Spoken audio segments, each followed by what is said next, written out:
Hanging a wallpaper mural for the first time was no joke, but I learned a lot in the 5 hours it took us, so let me share the full process with you and how you can avoid our mistakes. Firstly, the kit. This mural wallpaper was kindly gifted to me by Rebel Walls, along with some of the tools you need for the job. So you'll need a bucket for your paste, a bowl of clean water and some sponges, then a brush and or a roller to apply paste to the wall, your paste, a wallpaper brush and smoother to ensure it sits smoothly with no air bubbles, a seam roller, this is so important, a pair of wallpaper scissors and a Stanley knife to trim the edges. You can use a plumb line, but we used a laser level. Now murals are custom printed pretty much to size for your wall, so you have to start left to right rather than from the center out like standard wallpaper. First things first, we cut the printed pieces out. As you can see, they come marked where they start and finish. It's not just a continuous roll of patterned paper. Then you mix up your paste. The one we got in the kit had dried out, so we picked up some more, and this paper is specifically paste the wall paper, so make sure you get the right paste to match. It will thicken as you mix it. Always follow the instructions on the packaging. I then applied the paste to the wall using a smaller brush for all the edges and corners,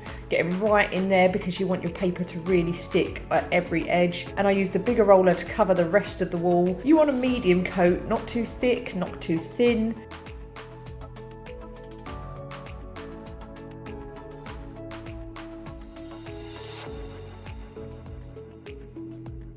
As we were starting from a corner, we made pencil marks on the adjoining wall as our starting point. Corners are rarely straight, so starting with the edge of the paper in a corner can make the whole thing kind of wonky. So always start a little bit out. Now, I'm not going to pretend this was easy. Getting it lined up with those dots while trying to get it to curve around that corner perfectly and sit nice and flat was a ball ache. We got so frustrated, and yeah, we stress raged at each other for a good half an hour. This doesn't need to be Sharn or a hour. You can line up with the dots. Sit down. No, a little bit you. Why are you being such a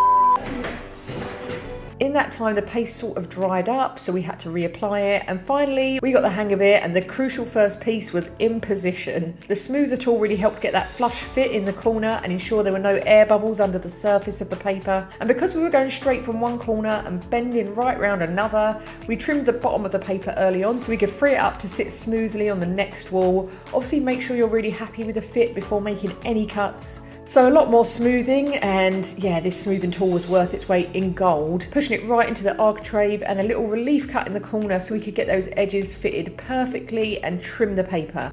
Any wet paste marks on the paper, just wipe off with a damp sponge as you go.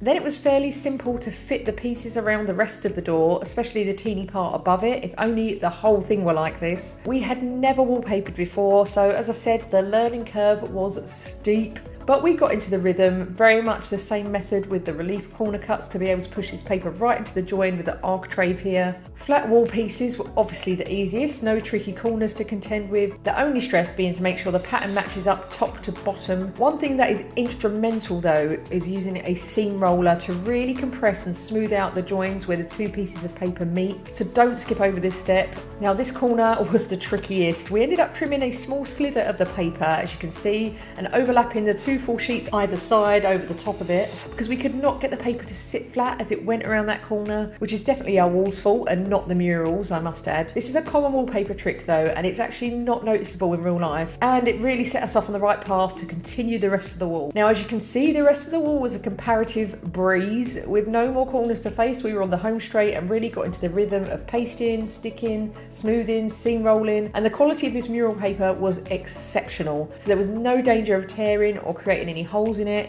We did have a sloped ceiling to deal with, as you can see, but this really wasn't an issue as the smoother tool pushes that paper right into the ceiling join, and you just use your Stanley knife to trim a nice clean sharp line. So that's 5 hours of wallpapering done, and despite the stresses, the end result is so worth it. I am obsessed with this paper. It goes so well with the light pink walls, and I love how fun this space is going to be. Did we get it perfect? Nope.